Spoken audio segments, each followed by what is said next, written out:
dia faly miarabantsika rehetra izahay eto amin'ny ITS vonona ny amaly ny fanontaniana maromaro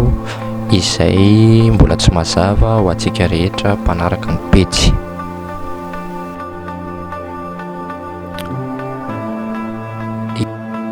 ITS araka ny anarany Investment Trading Society dia société ana trading izay niforona tamin'ity taona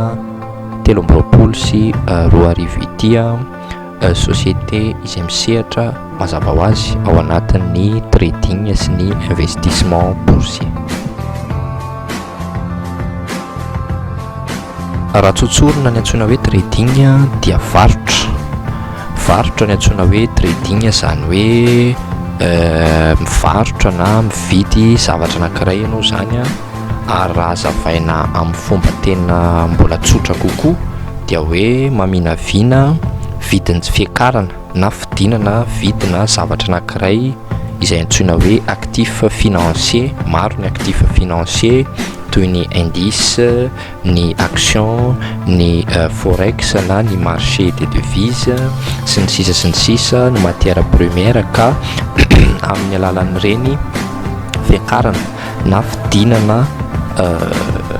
vidin'ilay zavatra ireny no angalana tombony ao anatin'ilay izy.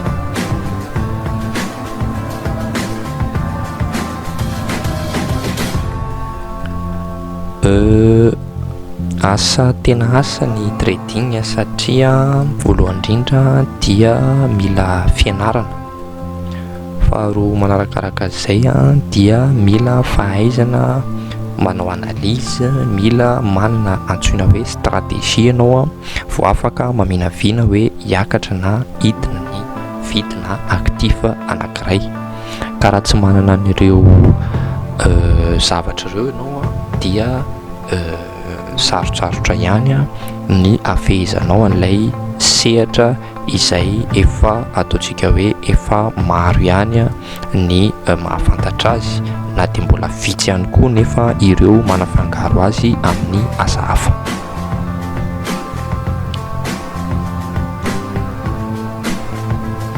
Ny trading dia asa atao hoe mety ho an'ny rehetra amin'ny lafiny iray kanefa tsy mety ho an'ny rehetra ihany koa amin'ny lafiny iray satria rehefa tsy manana an'ireo zavatra noresahako ireo, izany hoe tsy manana stratégie, tsy nandalo formation, tsy nianatra, sarotsarotra ihany ny afehizana satria mila analyse, mila fahaizana manao analyse ahafahanao mahazo bénéfice na mahazo tombo amin'ny zavatra ataonao amin'ny trade ataonao zany amin'ny trading ataonao.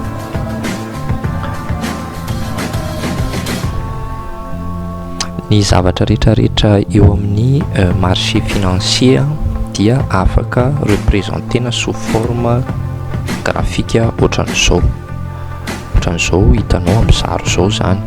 Ireo zavatra hitanao amin'ny sary io dia prix, izany hoe cours vidina zavatra anankiray hoe actif anankiray zany ny hitanao amin'ny sary zao ohatra dia hoe iny fa miakatra ny prix an'ilay actif ary mety koa misy fotoana ihany koa prix an'io actif io toy ny hitanao amin'ny sary ihany koa dia midina dia ny ahafantarana ny analyse manodidina an'izay, izany hoe ny fiakarana na ny fidinany io prix an'io actif io no ahafahanao makatombony amin'ilay position na ilay action nataonao. Izany hoe raha ohatra ianao zany ka hoe tonga teto amin'ity toerana anankiray ity, teto amin'ity prix ity ilay actif dia nanapa-kevitra ianao ny hividy azy, manao achat zany. Eto zany ianao manao achat dia raha ohatra ka miakatra actif io dia manao profit ianao zany, zany hoe mitombo ny capitalanao, miakatra ny mahazo bénéfice ianao zany a, mitombo ny capitalanao. Raha ohatra izay koa eto, raha ohatra ka nanao vente ianao teto, zany hoe nivarotra, dia taorian'izay a nidina prix an'ilay actif dia mazava ho azy ihany koa fa mahazo tombony ianao ao anatin'izay. Zay zavatra zay zany a no atao amin'ilay trading ka ny tena base dia ny hoe ahoana no ahafantarana fa hidina na hiakatra prix ana actif anankiray dia iny le mila nanana stratégie, iny le mila fahaizana manao analyse.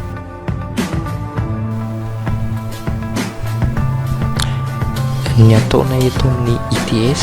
dia voalohany indrindra aloha mampianatra anareo zavatra rehetrarehetra reo, mampianatra an'ireo olona izay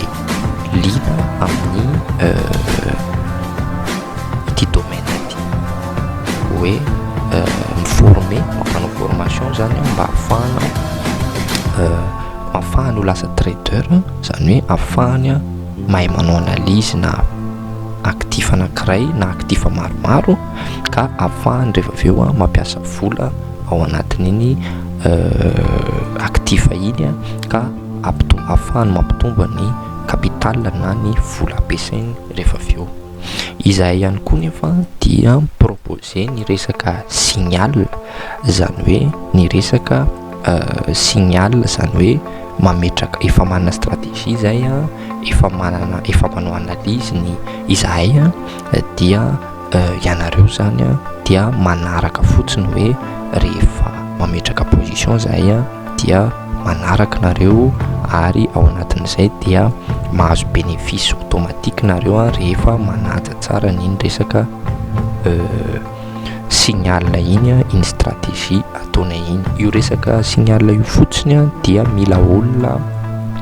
efa mba manana base amin'ny resaka trading, satria ao anatin'izay dia ilaina ny fahaizana money management, satria nareo ihany no migérer ny money management.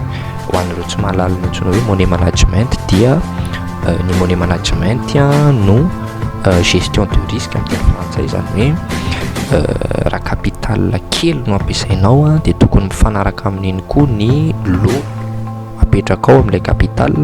Raha capital ngeza indray dia tokony mifanaraka amin'izay ihany koa ny lot apetraka reo, ary tokony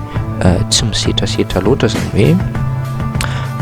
ho an'ny olona somary avancé efa trader indray ty resaka ty tsy misetrasetra loatra, satria na be capital be ary dia tsara ihany manana gestion de risque normal, satria ny marché dia dynamique miovaova, ny stratégie rehetra dia tsy voatery hoe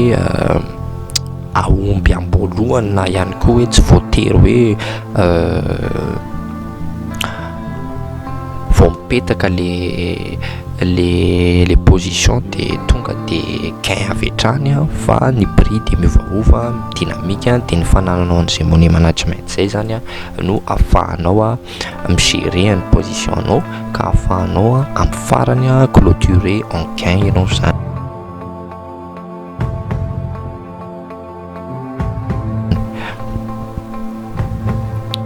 Manana stratégie zéro perte izahay, zany hoe stratégie tsy manao perte mihitsy, ary efa niporofonay zany tao anatin'ilay essai gratuit 10 andro zay natolotray ka atokisanay io, kanefa kosa tsy miankina aminay irery no azahoana an'izay bénéfice 100% zay fa miankina ihany koa amin'ilay olona manaraka an'ilay signal. Zany hoe rehefa manana bonne money management ianao, manana gestion de risque tsara ianao, dia possible nanaovanao an'izay zéro perte zay miaraka aminay. Fa raha ohatra ianao tsy manaja ny money management anao dia mety possible ho cramé na ho perte ianao, satria ianao tsy manaja ilay money management zay tokony efa voafehanao raha ohatra ianao ka miditra ao anatin'ilay signal. Raha olona mbola tsy mahalala mihitsy ny resaka trading dia tsaratsara izy miditra amin'ilay formation aloha, mianatra mihitsy dia avy eo rehefa manana capital dia afaka sady migérer na mamorona ny stratégieny manokana no afaka ihany koa izy manaraka an'ilay signal mba ho bénéfice automatique azony isan'andro tsy mila manao analyse tsy mila manana stratégie hoe matanjaka be satria izahay daholo ny efa migérer ny lafiny teknika fa ianao zany dia ny gestion de risque sy ny fanarahana n'ilay signal antsakany sy andavany no ataonao.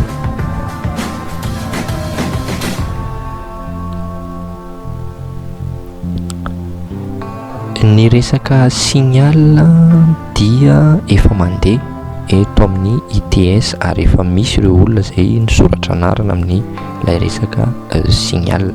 fa mbola manasantsika hiditra amin'io satria tolotra natao ho an'ny rehetra izy io, ho an'ny indrindrandrindra ho an'ireo trader izay mbola tsy manana stratégie performant dia amin'ny alalan'io signal io ianao dia afaka mampitombo tsikelikely ny capitalanao zany mba ahafahanao rehefa avy eo performer ny stratégie anao personnel ihany koa dia ahafahanao manaraka mety hoe tsy mila anay intsony ianao fa enao ihany dia afaka mampiakatra ny capitalanao. Ho an'ireo olona tena mbola débutant kosa dia apprécienay hiditra amin'ilay formation satria any no anazavananareo misimisy kokoa momba ny rehetrarehetra, momba ny zavatra rehetrarehetra manodidina ny resaka trading ka aza misalasala mitsidika ny page mandefa afatra ao amin'ny page ary manaraka ny page,